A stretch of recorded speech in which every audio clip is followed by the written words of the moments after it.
Clicking the go live button.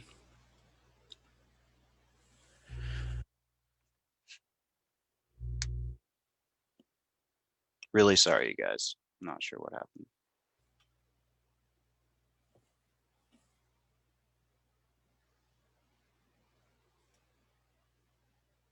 All right, we are back.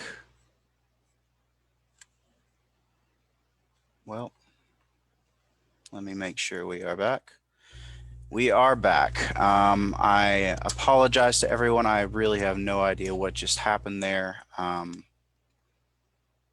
But we are going to continue where we left off. I believe Mr. Dotson was interrupted during his opening statement. So we're going to go ahead and let him go again with his opening statement. And I will try to make sure everyone gets redirected back to this video. Mr. Dotson, please continue. Hi, I'm Chad Dotson, and I am proud to be running to represent my friends and neighbors here in the 38th Senate District. You know, early last year, I looked upon things in horror as the Virginia General Assembly completely ran amok, trying to pass restrictions on gun rights that would have been unimaginable at any time before in my life. Then over the summer, we saw as our law enforcement officers, many of whom are my very close friends, were attacked unmercifully, with no one, as far as I could tell, rallying to their defense. And then, of course, Ralph Northam shut down the entire Virginia economy, with many thousands of Virginians losing their jobs, including members of my own family. At the time, I was a circuit court judge, had just been reappointed to unanimously to another 8-year term. I could have cruised into retirement with a comfortable job and a comfortable life. But I felt guilty. Felt guilty for not being in the fight to preserve our Commonwealth. Sabrina and I have 2 kids, and I worried about what type of Virginian we'd be leaving them.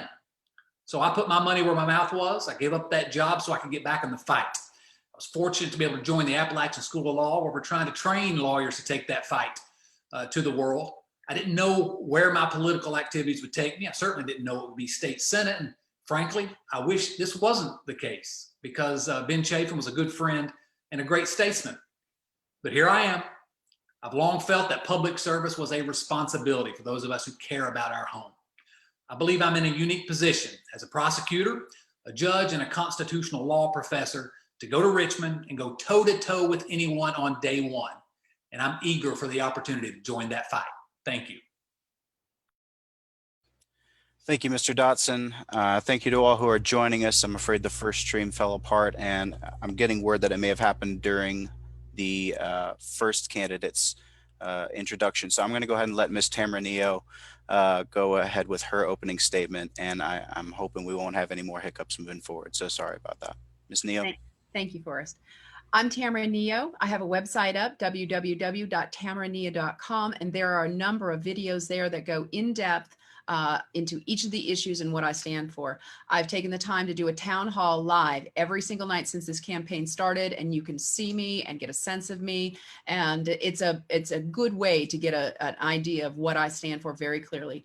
I am one of the most experienced candidates here. I'm a former Commonwealth attorney. I served on the Legislative Services Committee, which actually helps draft legislation. I'm a former Special Assistant United States Attorney. I'm a small business owner and a mother of 3 teenagers. But it isn't just about experience. It's about a willingness to fight, and not just in words, but in actions. I volunteer chaired for President Trump and stood proudly by him up to this very moment. I am a Second Amendment strong supporter in actions, not just words. I fought my Board of Supervisors when they weren't going to make a sanctuary resolution in my community. I arranged for a bus to get people up there. I sued Governor Northam for banning guns on the grass at the Capitol. The candidates here are very different. They have similar stances, but they're very different. The establishment has their candidate here tonight, and I'll let you figure out who that is. And interestingly, the Democrats have a candidate here tonight, and again, I'll let you figure out who that is. We aren't living in normal times. If you want actions and not words, I am your candidate, period. Thank you, Ms. Neo. Mr. Leonard, if you could give us your opening statement, please. Yes, sir. I'm Elijah Leonard. I'm an Air Force veteran, small business owner, and a town council member from Lebanon, Virginia. And I want to be your next senator to serve Southwest Virginia. I was born locally, joined the military right after 9/11, and served for nearly 6 years. If you know me personally, you know I'm a true American patriot. I'm a small businessman, and that's taught me the government taxes too much, spends too much, and regulates too much. I'm pro-Constitution and unwavering on the Second Amendment. Liberals are trying to take our freedom. I protested peacefully and successfully in Richmond last year to prevent Democrats from banning firearms. I'm pro-life without exception. My daughter, Ruby was born with a very rare genetic disorder, and it was a blessing that the state of Tennessee had just passed newborn screening laws only 12 days prior.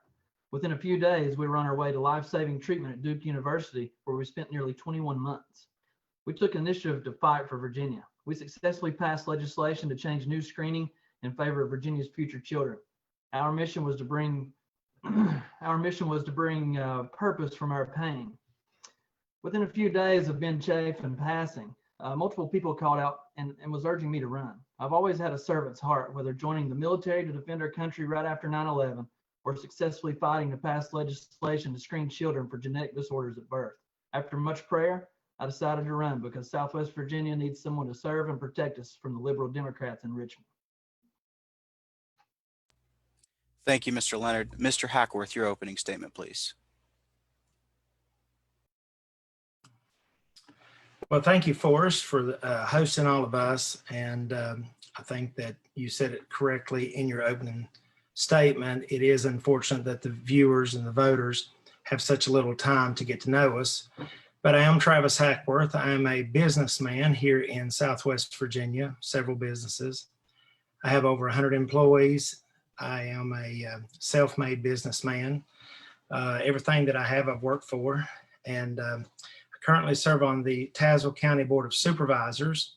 I've served on several boards throughout my last 20 years of service, IDAs, public authority boards. I've been liaison with the PSA, also with the Cumberland Plateau. I'm on that board currently. Regional IDA, we actually formed that board and have had great success working with the neighboring counties and doing some revenue sharing projects. And simply put, I'm a doer, not just a talker. I want to take that experience to Washington, or not to Washington, to Richmond. And I would love to be able to work for Southwest Virginia. I'm pro-gun, I'm pro-God, I'm pro-life. I have several videos on my website that explains those in details. And I really feel like that this is a short time that we have to do something for Southwest Virginia.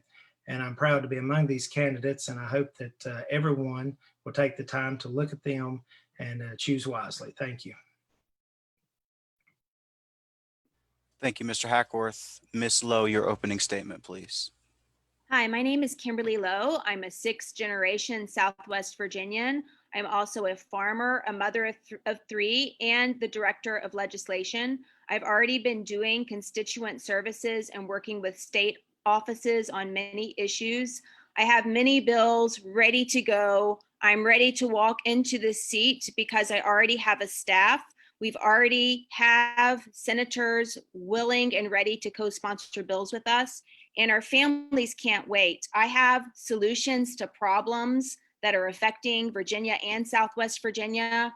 We've got the bills ready to go. I will fight for you. I am the one who will be on the ground in the trenches, not sitting behind my desk. I'm driving from county to county to meet everyone. It's unfair that we only have 7 days. If you want to see everything that I've accomplished, which is a long list, you can go to www.kimberlylowe.com. And I look forward to fighting for our families, fighting for our constitutional rights, bringing jobs. I have a farm bill. I have a bill for veterans. I want to reform the civil courts, the family courts to make our families stronger. We can save so many tax dollars just by reallocating funds, which would make our base stronger. I'm working with outside manufacturers to bring jobs to Virginia, to Southwest Virginia, and I have bills that are going to help bring jobs. Right now, people are suffering. They can't wait. So I'm here to step up.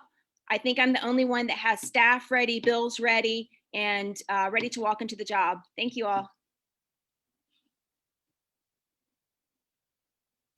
Thank you. Mr. Baker, your opening statement, please. Hi, my name is Joni Baker. I live in Dickinson County, where I'm a full-time sheriff's deputy. I'm born and raised in the district, lived here all my life. I graduated from Pound High School, was adopted when I was 2 years old. I have a beautiful wife named Crystal and also 4 children, 3 of which are daughters. I have 3 horses, been active in the community and a proud representative of Southwest Virginia. And like many, last year we all watched as the government stepped on the people and law enforcement stood up for the people. Then the government stepped on law enforcement.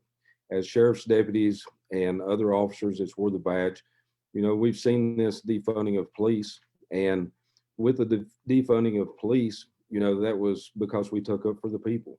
So this year I entered the race because law enforcement will go to Richmond and we'll represent ourselves, but not just ourselves, but everyone that's in this district, all of Southwest Virginia.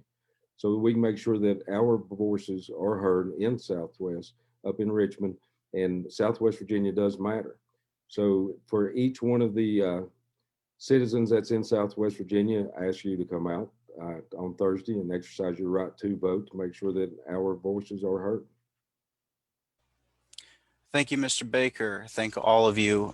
We will be moving now to our first question, which will go to we'll go to Mr. Chad Dotson first. Whichever candidate is elected will have a steep learning curve and not much time to adjust to their new role. Therefore, the newly elected senator will likely need to focus most of his or her energy on 1 or 2 main goals. If elected, what will be your #1 priority as an incoming senator to benefit or protect the citizens of the 38th District? Mr. Dotson. Yes, thank you. I mean, obviously, the #1 issue is going to be jobs, jobs, jobs. But there's not enough space tonight to talk about everything I want to do legislatively. But in addition to jobs, let me say what I want to do first and foremost.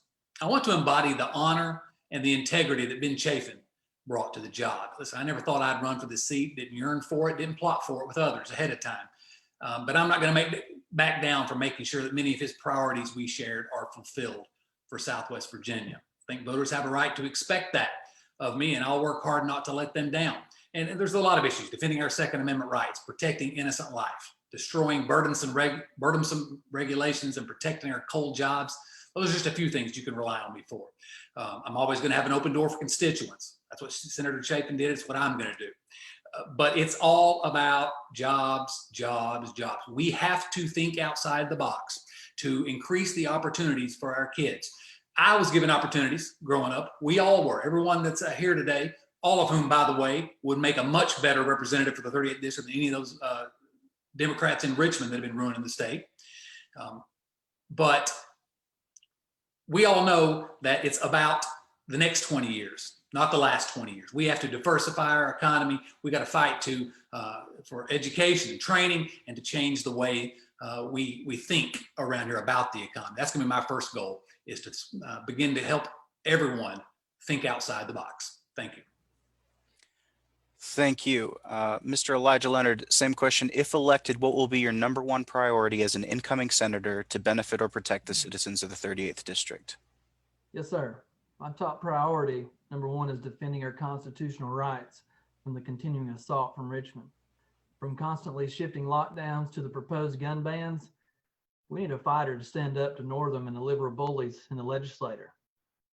My other top priority is to ensure that we have access to affordable rural broadband internet in our region.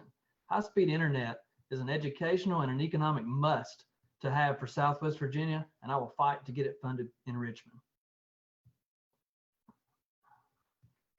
Thank you, Mr. Leonard. Mr. Hackworth, if elected, what will be your #1 priority as an incoming senator to benefit or protect the citizens of the 38th? Thank you, Forrest. Well, I don't have to talk about creating jobs. I have created jobs. I flew halfway around the world, and with Delegate Will Moorfield and other economic people in Tazewell County, Southwest Virginia, and we brought Project Jonah a long 7 years to be able to provide more than 200 jobs. I also created jobs here in Richlands. There was a mill workshop that was dormant for 7 years. Bought it, opened it back up, and it's running full speed today. Opened a restaurant here because Richlands needed a restaurant. I have 20 some employees there. Several times I have looked at opportunities like the pharmacy that was going, the infusion pharmacy. it was going bankrupt. They were going to move that. You'd have to go to Princeton or Bristol to have those services. I purchased the assets of that pharmacy. I put 3 pharmacists to work, and it is a $2 million economy, money that goes back in our local economy. So I'm going to continue what I'm doing.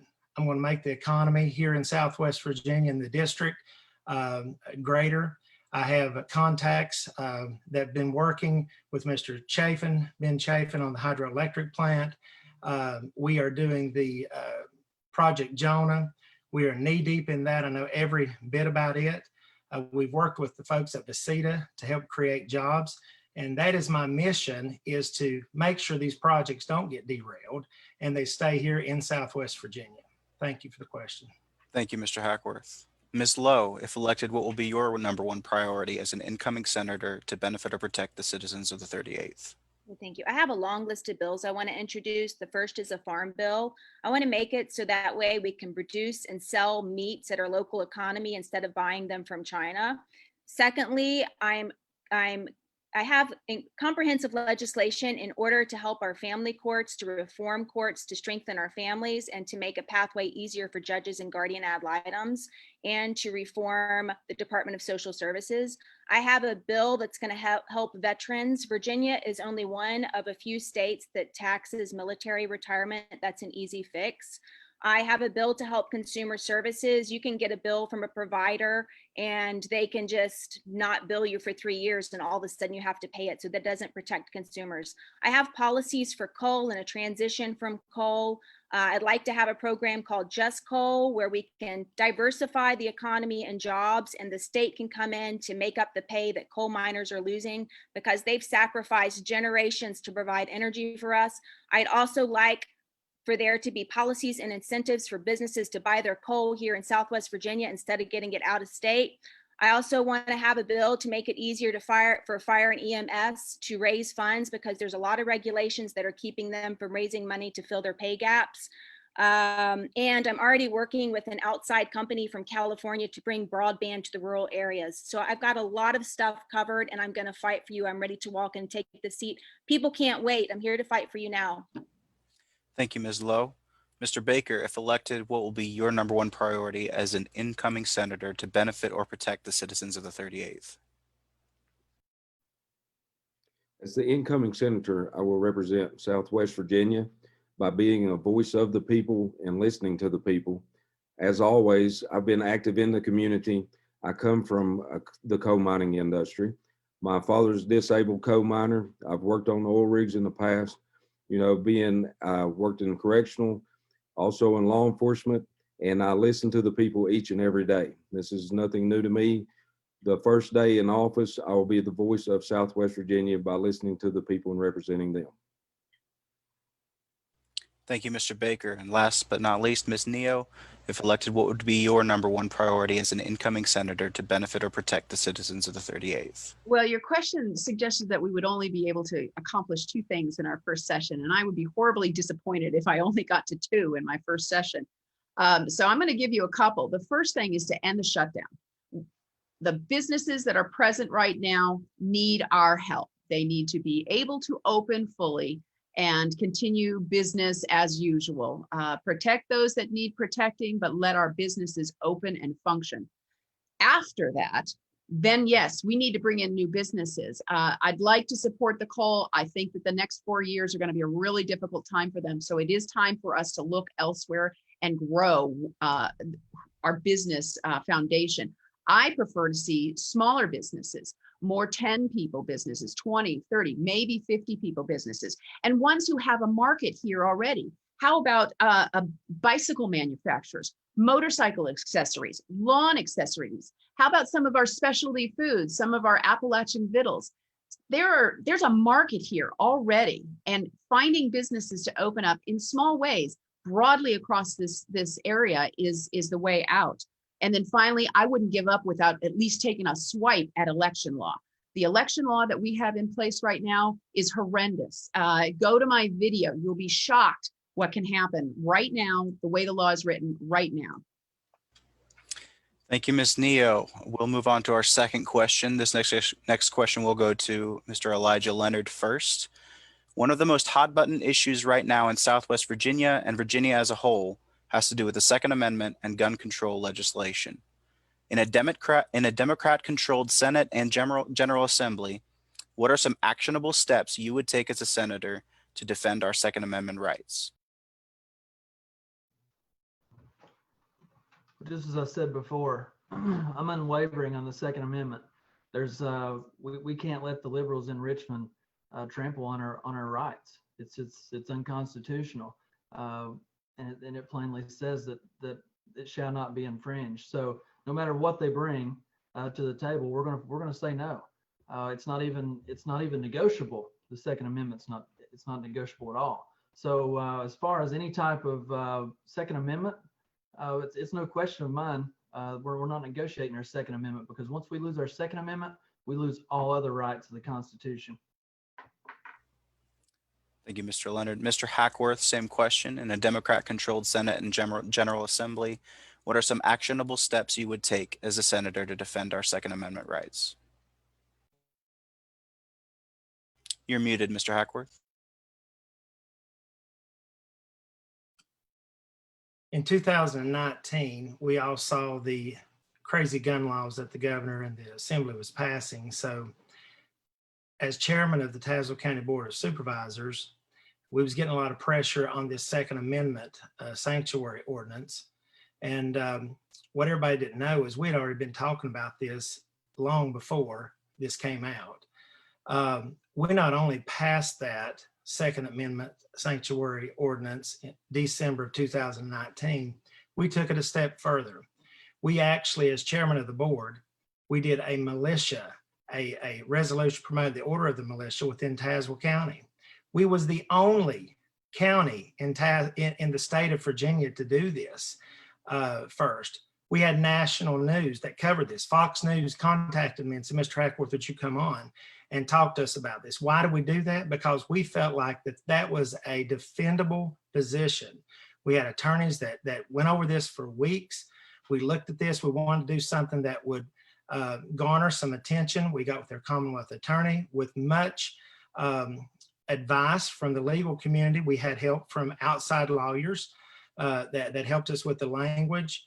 I made the statement as we were passing this. I said the only reason that Japan did not attack the heartland of the United States is because they knew that we had the right to bear arms, and there would be a rifle behind every bush as they marched across the mainland. So my stance on the Second Amendment is unwavering, and my record as the chairman of the board bears that out. Thank you. Thank you, Mr. Hackworth. Ms. Lowe, in a Democrat-controlled General Assembly, what are some actionable steps you would take to defend our Second Amendment rights? I'm the chair of Right to Bear Arms Southwest Virginia. The only way that we're going to stop the attack on our Second Amendment rights, which are the most important because they protect the Constitution, is that we have to start filling seats in the General Assembly. Right now, with the Democrat control, it's always going to be a fight. So the best way to fight this is, once you do get in, to make sure that you deregulate gun laws that are already in effect, that are hurting normal citizens that are not breaking any laws. And the other step that people have to take is you have to get involved in politics. You can't just show up and vote anymore. You have to start joining committee meetings, and you have to start getting candidates elected, or we are doomed. Because right now, with the Democrat majority, they just introduced bills today, and I would love it if everyone can call the General Assembly to oppose them. HB 1909, 1992, 2128, 2276, 2295. It's out of control. These bills are being introduced by people who do not understand guns at all. So of course, I would always protect Second Amendment rights walking into a Senate position. And my position being a chair for Right to Bear Arms, it would be my opportunity to be able to normalize guns in the public, and just to get people involved in the party and show up and get candidates elected. Thank you. Thank you. Mr. Baker, in a Democrat-controlled General Assembly, what are some actionable steps you would take to defend our Second Amendment rights?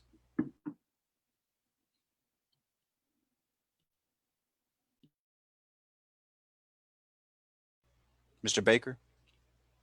Yes, what I would do is what I've always done, which is protect the Constitution. As a law enforcement officer, I have sworn an oath to protect that Constitution. I actually don't understand why that it's even debatable and why we have to send 20,000 people and go to Richmond or wherever to voice that concern. If we have a proper representative of the people, that one person can go and voice their concern for everyone that's in this district. As a card carrying member of the VCDL, I was in Richmond last year. I will always vote no on gun control. I've always owned guns. I properly take care of those, use them, unwaverable. As a constitutional officer and law enforcement, that's what we do. We've sworn an oath to protect the Constitution. It's not open for debate.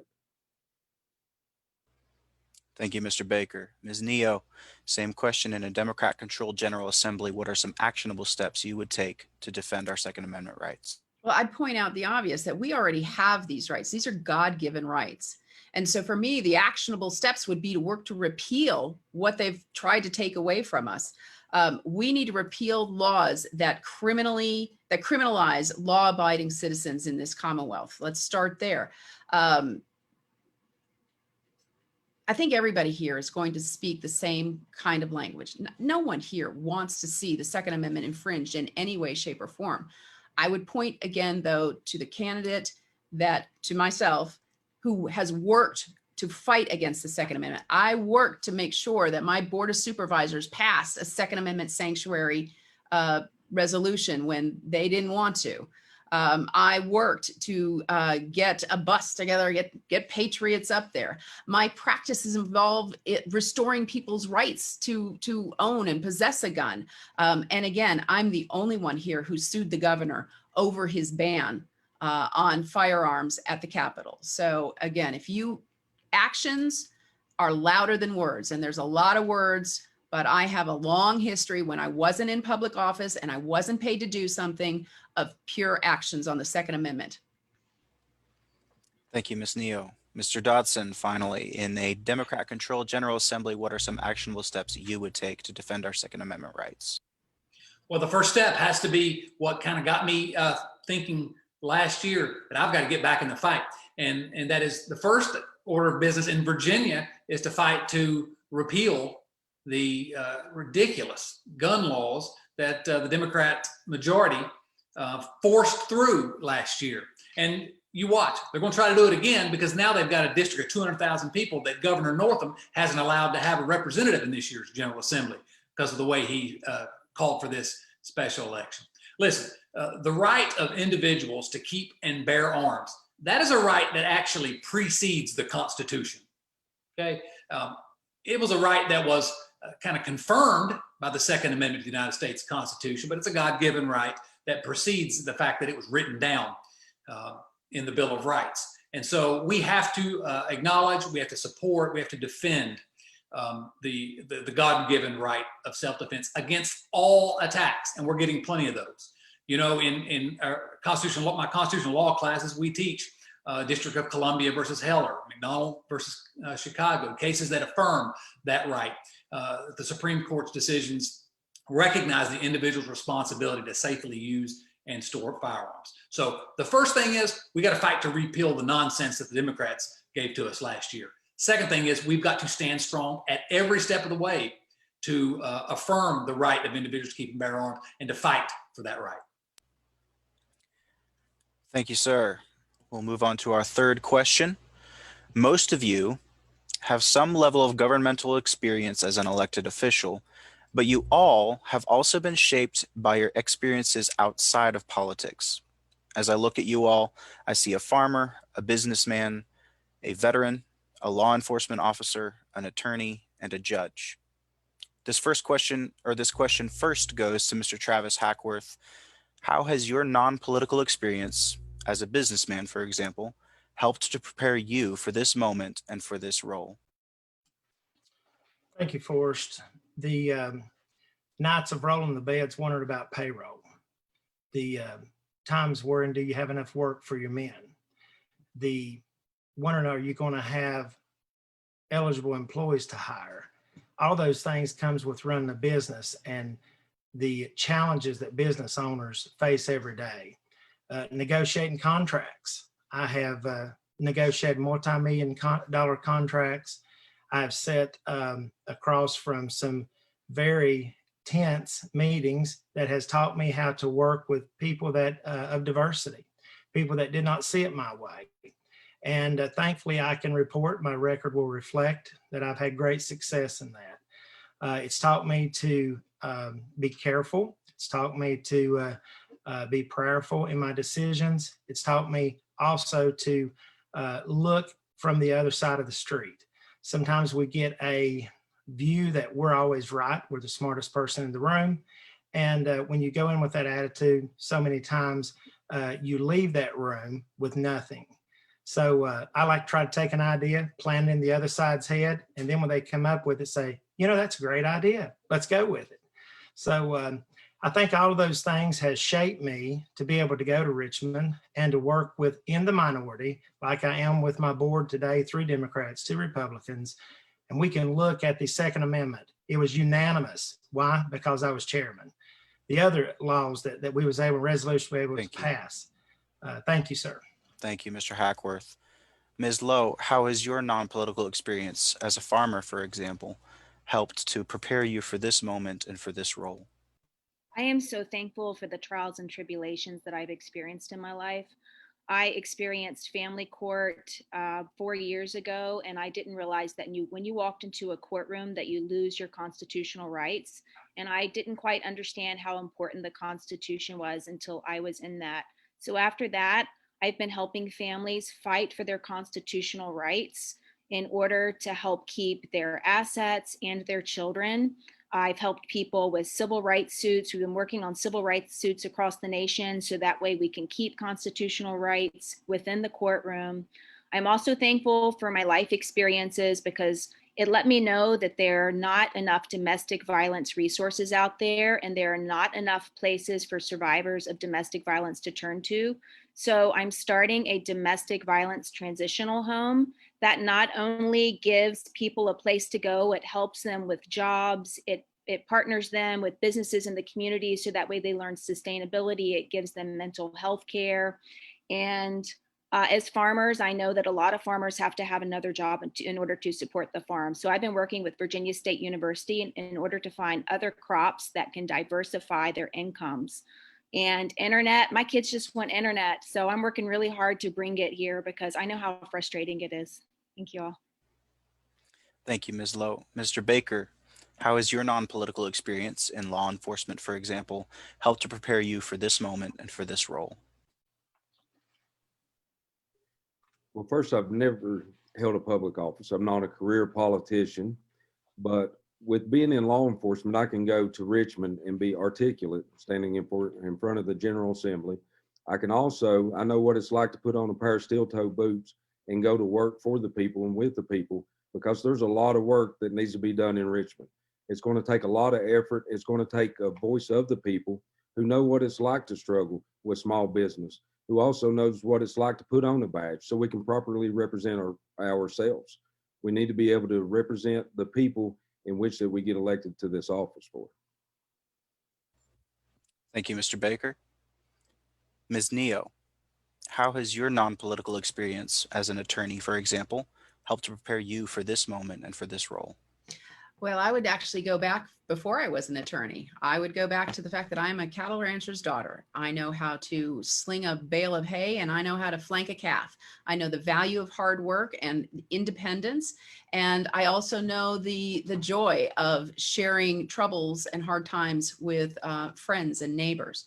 I would then go to the fact that I'm a mother of 3. I think that brings a lot of outside non-political experience.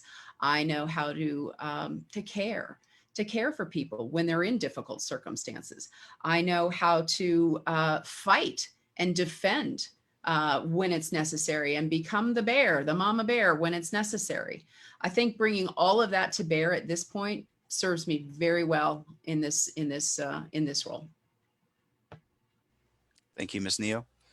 Mr. Dotson, how has your non-political experience as a judge and a dean, for example, helped to prepare you for this moment and for this role? Well, it's hard to discuss all the things that have prepared me for this role, frankly. I grew up in a single wide trailer. I worked my way through law school. I never even met a lawyer until I got out of law school. Nothing's been handed to me, and I feel like that I can be a Southwest Virginia success story. There's like so many others out there are and can be. But if I had to talk about one experience that really informs the way I'm going to look at this job, it's my experience as a judge presiding over our drug court in our circuit. For the entire time I was on the circuit court bench, I was the drug court judge, and I was also on the statewide advisory committee for drug courts. And seeing people who frankly are not criminals, who have been put in that position because of addiction and because of circumstances, and watching them fight and clapping for them every week and struggling with them every week, and watching them trying to help them get their lives back, get their families back, get their children back, become tax-paying citizens again, and then seeing the tears in the courtroom on graduation. Our people are a special people. I have helped people get back from circumstances they thought they never would. I believe in our people. I believe in all of our people. And as Winston Churchill's dad always was fond of saying, trust the people. I trust these wonderful people of Southwest Virginia, and I'm eager to help lead them. Thank you, Mr. Dotson. Mr. Leonard, how has your non-political experience in the Air Force and as a small business owner, for example, helped to prepare you for this moment and for this role? Yes, sir. I'm a small business owner, just like many other in Southwest Virginia. Small businesses are the backbone of both our local and national economies. They've been battered by lockdowns as well as unpredictable anti-business government regulation. As a small business owner, I know how important stable regulatory policy is to job growth. I'll be the voice for small businesses in the General Assembly because I believe the path to prosperity for Southwest Virginia cannot be done by luring one single large employer to our region. Relying on only one industry or corporation would put us at their mercy, similarly to the situation we find ourselves in with big tech.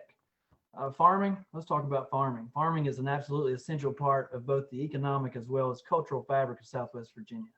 For example, many outside of Russell County may not be aware of the fact that my home county is the home to the largest cattle east of the Mississippi, Stewart Landing Cattle Company.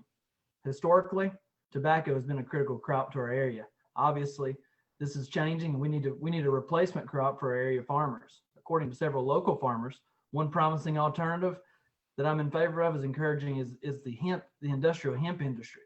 If elected, I'll be very active in advocating for the cause of local agriculture and pushing back against any regulations that would inhibit local farming. Thank you, Mr. Leonard. We'll move on to our next question. I believe this will be the last question in this segment, and it will first go to Ms. Kimberly Lowe. Much of the 38th district is rural. This is an issue that several of you have touched on. Hopefully we can expound a little bit. Many families in rural Southwest Virginia do not have consistent access to broadband. Do you view creating better access to rural broadband as a high priority for the 38th district? And if so, what specific steps can be taken to solve this problem? Ms. Lowe? Thanks. Just last week, I was in Washington, D.C., and I met someone from California who is going to give me a lot for free. So that way we can test broadband out here to see how it does. And I'm working with them so we can figure out how to bill people, how much it's going to cost, how effective is it going to be. So I'm already made the contacts in order to make that happen. And it's so important because it's not fair to our students that they don't have the same playing field as others. I've actually been a public school teacher, and I know how hard it is to access internet. I also homeschool. I homeschool in a rural community. So, I mean, we have to use books. I personally love books, but it makes it harder for my kids to compete with others. And if we want our students to be prepared for jobs for today, including technical jobs, we're going to have broadband in the area. And further, people can work from home if they have internet, and it would diversify our economy and jobs if they have access to it. So I'm already on it. I'm bringing it in. I've made the contacts. You know, we just have to figure out how much it's going to cost people. Thank you. Thank you, Ms. Lowe. Mr. Baker, do you view creating better access to rural broadband as a high priority for the 38th district? And if so, what specific steps can be taken to solve this problem? Everybody's going to see me do it. Yes, I do. I believe that the government Yeah, I mean, be able to help fund Mr. with. Hackworth, can you please mute your mic? Go ahead and start over, Mr. Baker. Thank you. Yes, I do. I believe that the government can help with the fund.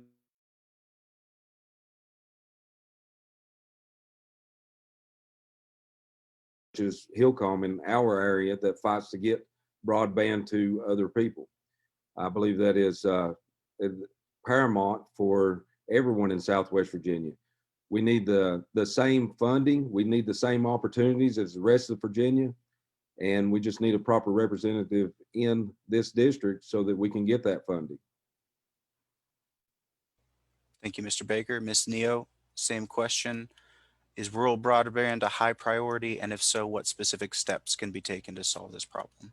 Absolutely. There are so many areas in this territory, in this district, that you go from one street to the next and it's there and then it's not. You cannot travel down the 460 corridor without losing your signal at least 3 times in poor Russell County.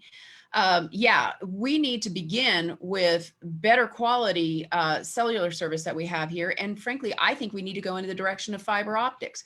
I think this idea of just sort of patching over, we're not solving the problem. The way to solve the problem is to address the bigger issue.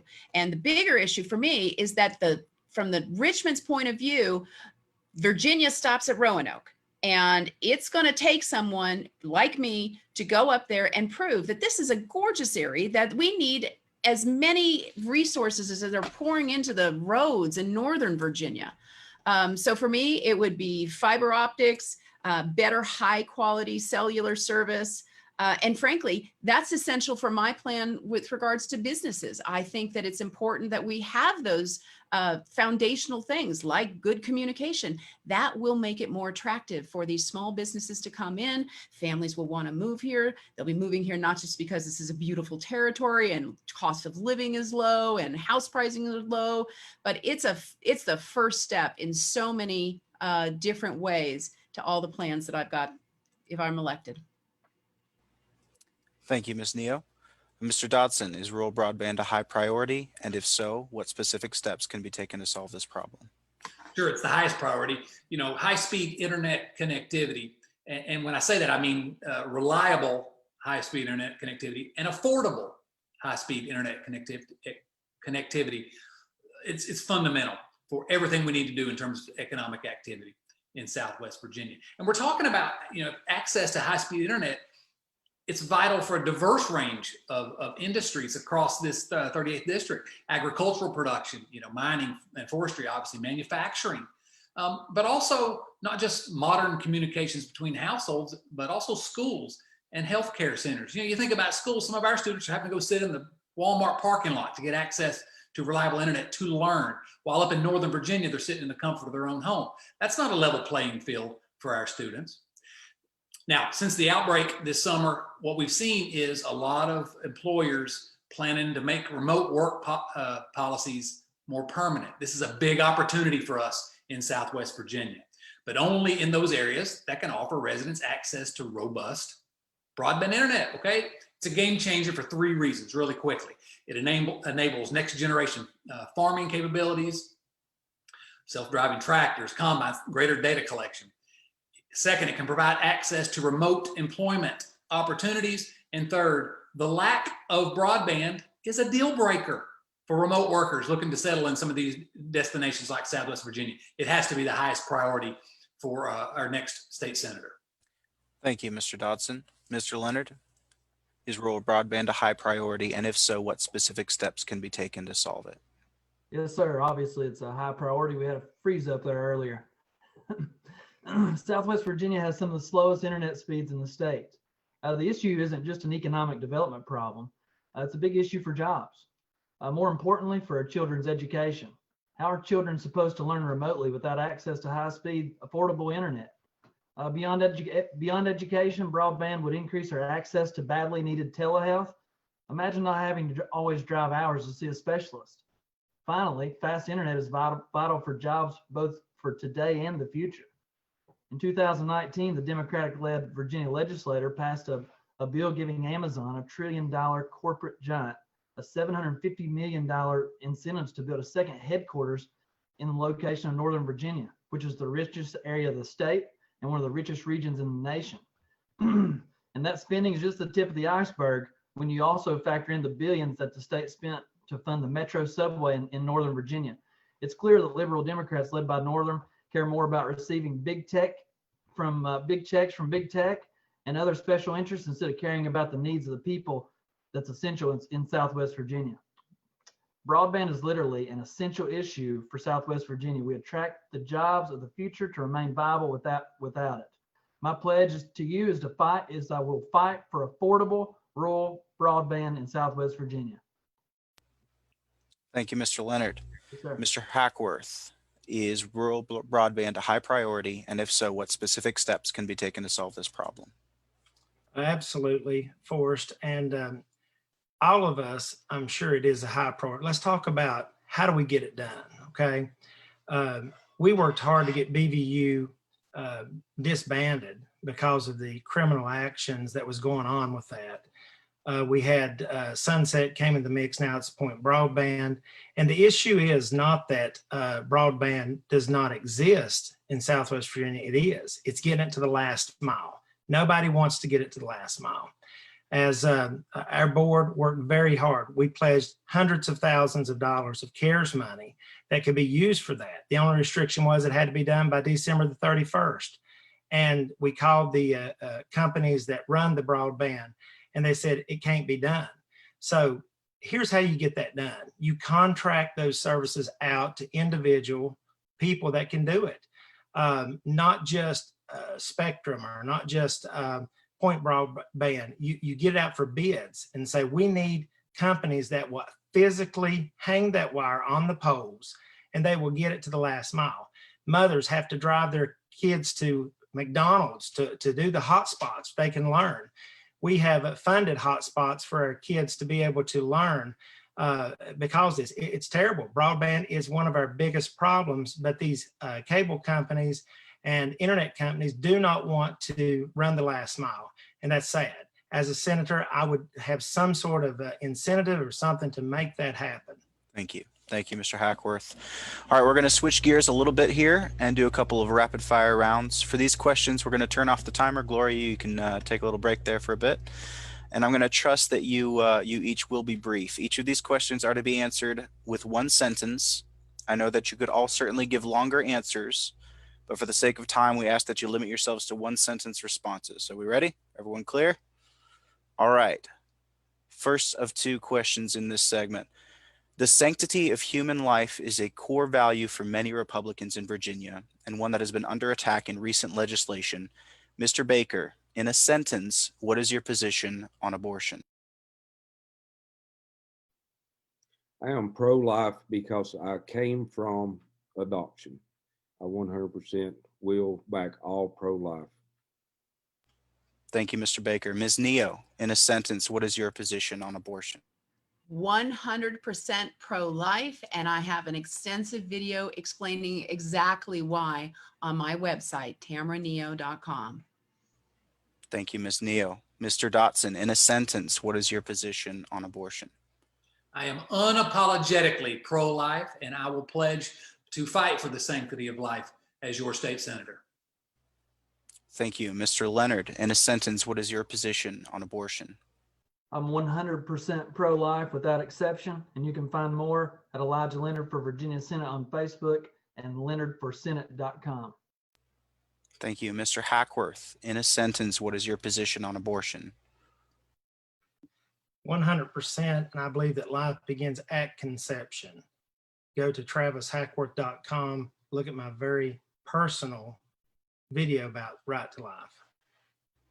Thank you. And Ms. Lowe, in a sentence, what is your position on abortion? I am pro-life. We should protect life, but our current policies are not stopping the number of abortions. The number of is it turning into more than a sentence? We have to do more than policy in order to solve the problem, in order to save lives. There's a sentence. Thank you. We'll call that a compound sentence and move forward. All right. Second question. You can learn a lot about a person by their personal heroes. Ms. Neo, Which current or former member of the Virginia General Assembly, State Senate, or House of Delegates That's would you easy. most hope to model yourself after as a legislator? And in a sentence, why?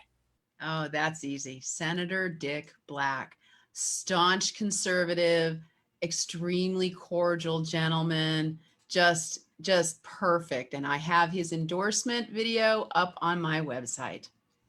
Thank you. Mr. Dodson, which current or former member of the Virginia General Assembly would you most hope to model yourself after as a legislator? And in a sentence, why? Well, a number of current delegates who have endorsed my campaign are going to be upset, perhaps, but I don't think so. There's only one answer to this question, and that's Senator Ben Chafin. The honor and integrity that he brought to this job, that's what I want to model myself after. Thank you. Mr. Leonard, which current or former member of the Virginia General Assembly would you most hope to model yourself after as a legislator? And in a sentence, why? Yes, sir. House of Delegate member Nick Freitas. He is unwavering on the Second Amendment. And I think he does a great job. And the Second Amendment is not absolutely unnegotiable. Thank you.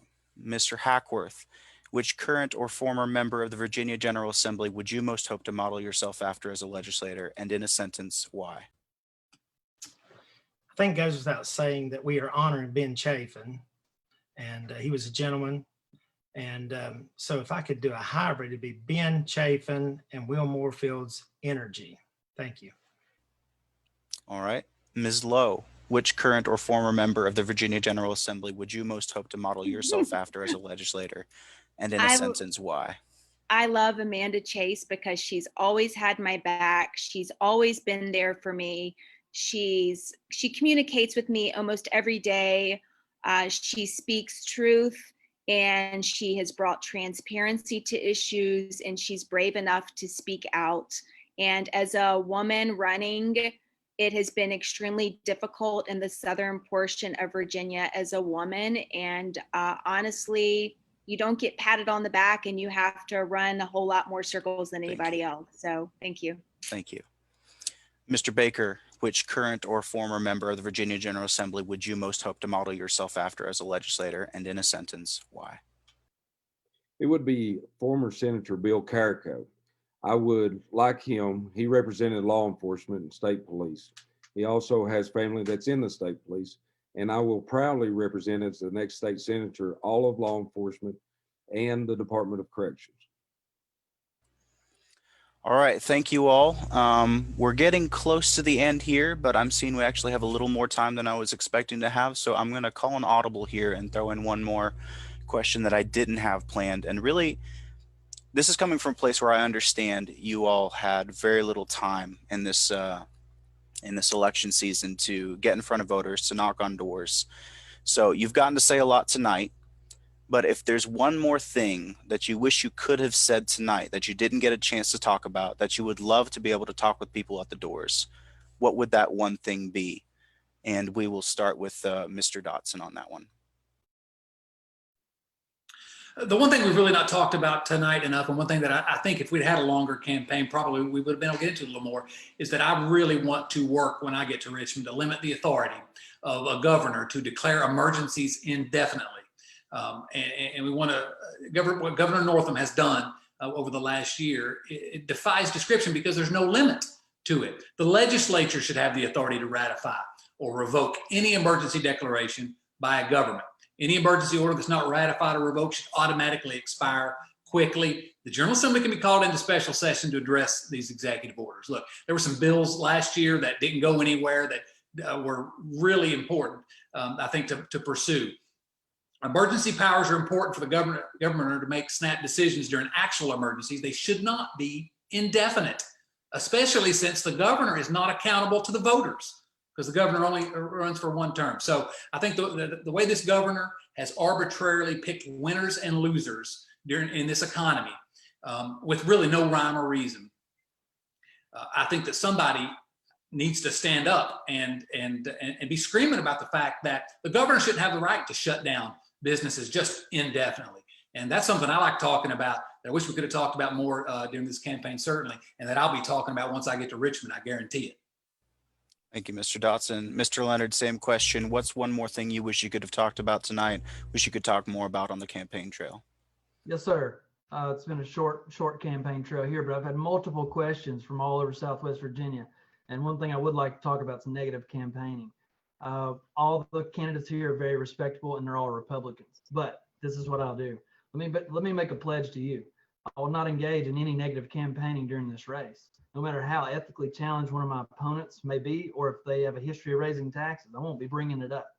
Voters want to know if their next senator will fight for them in Richmond, or just go up there to go along to get along. As an Air Force veteran, I know how to fight, and I'll fight for Southwest Virginia and Richmond. Thank you, Mr. Leonard. Mr. Hackworth, what's one more issue that you wish we could have talked more about tonight, that you wish you could talk more about on the campaign trail? Well, I do agree with Mr. Dodson's speech about the limiting the power of the governor. I was a direct recipient of the shutdown of COVID-19. And it's very troubling to me that the governor has the authority to paint the whole state with a broad brush when it comes to shutdowns by calling churches non-essential and the liquor stores are. I mean, that seems a very unfair. We had Northern Virginia that had the pandemic. Southwest Virginia did not have a pandemic, but yet he refused to listen to the locals. We sent resolutions asking him to let us open back up. He refused to listen. So I am very much in favor of limiting the powers of the governor to extend these shutdowns that is crippling to the local economies. When you're looking at your employees and you're having to send them home because they cannot operate the business, it is very frustrating. So that would be one of my priorities as the next senator, is saying, let the locals tell you what needs to be done in the localities. Don't paint us all with the same brush that you're using in Richmond. Thank you. Thank you, Mr. Hackworth. Ms. Lowe, same question. What's one more thing you wished we could have talked more about tonight and on the campaign trail? Thank you. I'm very involved with industrial hemp. I'd like to see not only us growing industrial hemp, which does well here, and I'm not just talking CBD and CBG, I'm talking about fiber hemp. I would like to see manufacturing here, and there's a new process now which allows you to process industrial hemp as an energy. So that's something that we could move that direction with the coal industry, so that way they can continue to profit and give people jobs. Also, I'm here because I have so many families that I have been helping in all of these counties in Southwest Virginia. We have so many families whose children have been taken away from them without due process. And without me getting into office, there's going to be no one to be a voice for them and no one to introduce policy to fix the family court system. Virginia is one of 9 states that has no uniformity over its Department of Social Services. And instead of dealing with substance abuse issues, mental health issues, jobs, generational poverty, and even people that have lots of money, they are losing their children. It is breaking down the America that we know it. And without a strong base, we are not going to survive as a nation. So I am honestly begging people out there to please show up and vote for me, so that way I can put all these bills in that are not only going to bring jobs, but they're going to make our family stronger. And all these people in Southwest Virginia and all these families I've been down here helping are really depending upon me to do this. So thank you so much for this opportunity. Thank you, Ms. Lowe. Mr. Baker, same question. What's one issue you wish you could have talked more about tonight or on the campaign trail? There would be term limits. It seems like when politicians, they get elected and they go into office, they forget the people that they represent. Just like when I was first given a badge, I was told, when you stop caring about the people, turn the badge in. We also need to have term limits for career politicians so that we can get other people in office that's willing to work. So we need less talk, more work. Thank you, Mr. Baker. And Ms. Neo, to wrap up this question here, same thing. What's one more thing you wish you could have talked more about either tonight or on the campaign trail? The imperativeness of the moment that we're standing in right now. This is the fight of our lives. Look at what's going on nationally. Look at what's going on in Richmond. This is the moment. We're either going to take it seriously and fight or it's lost. It's lost. I would want to not only see, as I've laid out, protection of this district, but I think in this district, we're in a fairly safe red seat, and it's time that we start pushing back. We're watching this Commonwealth shift from a red state to a purple state to a blue state. I think it's incumbent upon us here in this district to take the fight forward, to be leading the charge for other legislators to stand behind us and to rally. It isn't just about us anymore. It is about us and this entire state and making sure that we make it through the crisis that we're facing. It's imperative. This is the fight of our lives. Thank you, Ms. Neo, and thank all of you. That concludes our questions for tonight, which means we'll now move forward to our closing statements for each candidate.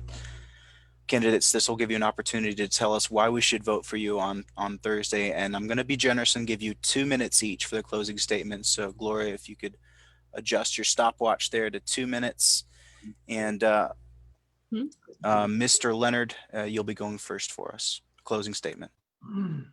Yes, sir. First off, thank you to the Radford City Republicans Committee for hosting this forum. Every candidate here says they have the same views on guns, life, and most other issues. Here's what separates me from my opponents. I'm an Air Force veteran and successful small business owner. I'm the only candidate running who has successfully passed legislation despite not being elected. That's Ruby Cates law.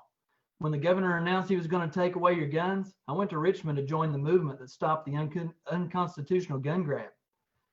Where I come from, talk is cheap. It's about what you do, not what you say. If you want someone who has a bunch of endorsements and favors to repay once they get to Richmond, please vote for someone else. If you want someone who won't rock the boat while the region falls farther behind, I'm not your candidate. Now, if you want someone who will fight every single day for you and your family and our district, no matter what the consequences, I'm your man, and I ask for your vote. I'm Elijah Leonard, and I'll fight for Southwest Virginia. Vote for me, and together we'll shake up Richmond. Thank you, Mr. Leonard. Mr. Hackworth, 2 minutes for a closing statement. 2 words: experience and results. That's what I've done. That's what I've done all my life. When I see a job, I roll up my sleeves, I get to work, and I get it done. Follow my track record. There has been no other businessman here in Richlands that has put as much money into this economy, personal money, than I have. I was a son of a coal miner. I grew up knowing that the hardships that comes with that, and it gave me a work ethic and a determination to see things through. So as your senator, I promise you that I work hard. I will take the experience that I've learned through the School of Hard Knocks, and I will take that to Richmond, and I will negotiate, and I will work with others to do what's best for Southwest Virginia. I want to make sure the Coalfield Expressway is complete. I want to make sure Project Jonah don't go off the rails.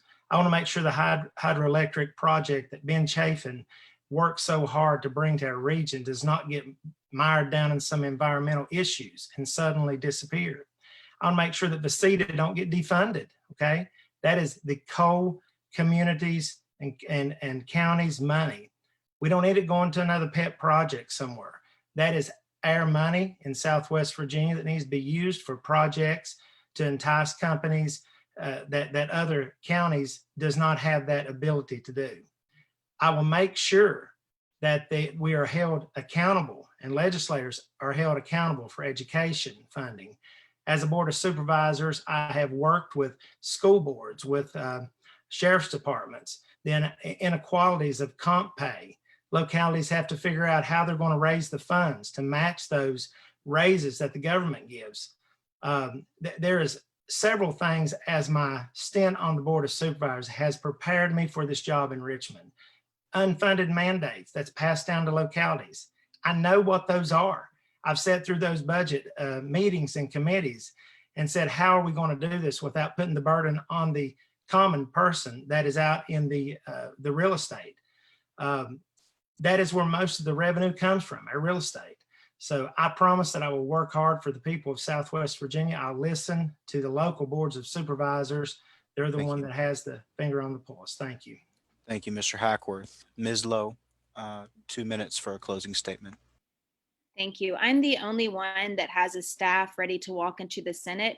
I'm the only one that has senators ready to co-sponsor bills with me. I'm the only one that has a long list of bills that will strengthen our families, bring jobs, and protect our constitutional rights.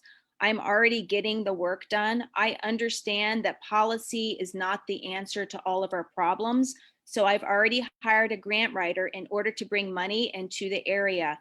I have a grant writer that can close the gap in funding for our fire, our EMS, our school, our sheriff's department. I've been able to secure funding for mobile health clinics because I realize we have some of the lowest area health outcomes.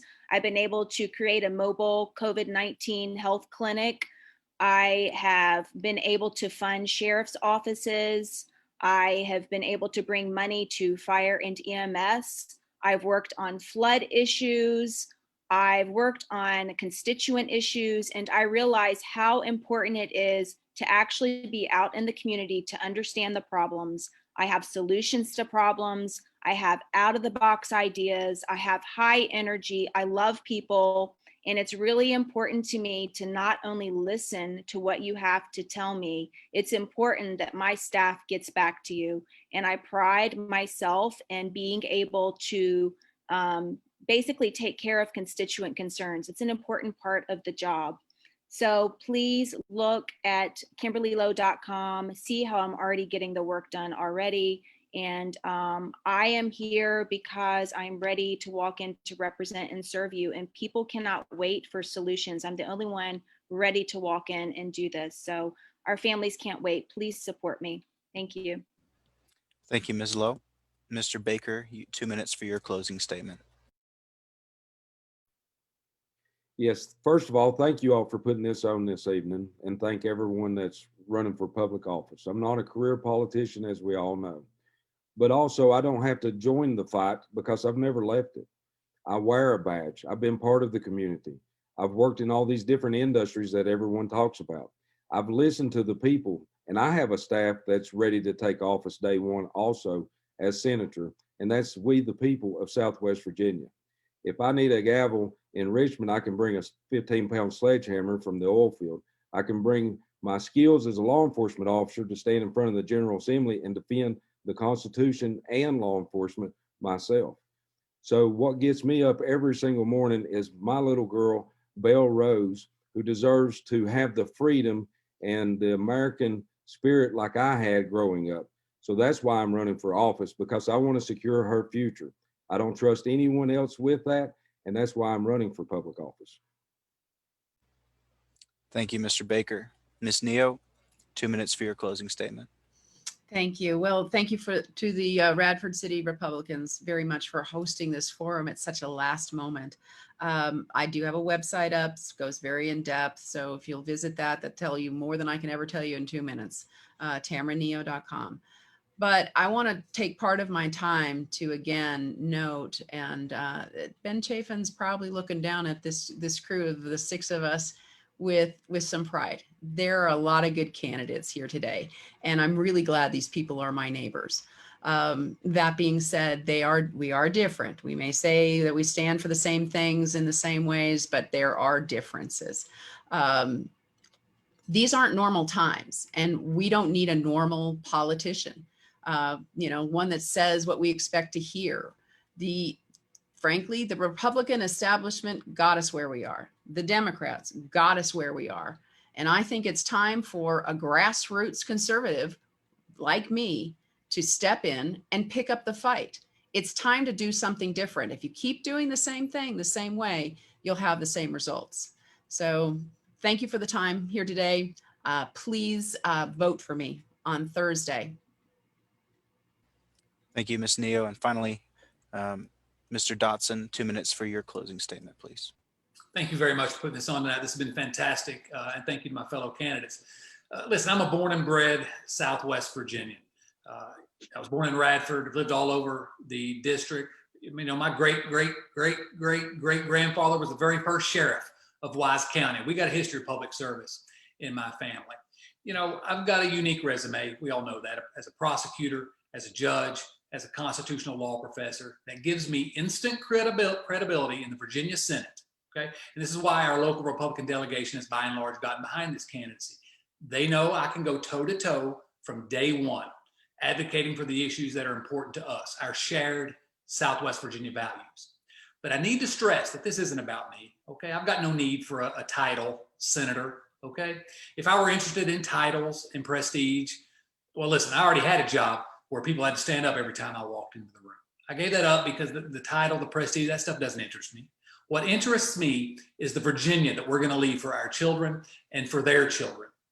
Now more than ever, we need an advocate for Southwest Virginia that can fight for everything that is near and dear to the hearts of the wonderful people who live here. As a prosecutor, as a judge, as a professor, and most importantly, as a dad and a husband, I understand how to perform effectively for those who depend on me. The people of the 38th district can expect that I'll give them 110%, just like I have every single one of the obligations I've had in my life. I've had to make hard decisions as a prosecutor and as a judge. I've stood in front of a jury asking for the death penalty. That's not easy, but I never hesitated to do my job. And I'll never hesitate to do my job as senator either. I think if you look at my background and my abilities, I believe you'll agree with the majority of elected Republicans in our district that I'm the best candidate to get results from day one. And I would be honored if you would consider giving me your support on Thursday. Thank you, Mr. Dodson. All right, well, that concludes our candidates forum. Thank you again, candidates, for your time tonight. Well done to all of you. I thought we had a good time together tonight. On behalf of the Radford City Republican Party, to everyone watching, thank you for watching. Thank you for being involved. Don't forget, you can find the official call document with all the details about Thursday's party canvass, which is 1 p.m. to 7 p.m. on our website, radfordgop.com. If you'd like to join our local party, you can click the contact us link there, get in touch with us. If you enjoyed tonight's event, please consider making a contribution through the donate link. I'm going to switch to the gallery view so our candidates can wave goodbye. Thank you all for sticking with us. Sorry for the technical difficulties. Very grateful to everyone watching. Very grateful to all these wonderful candidates. Everyone, I hope you have a marvelous night. Good night.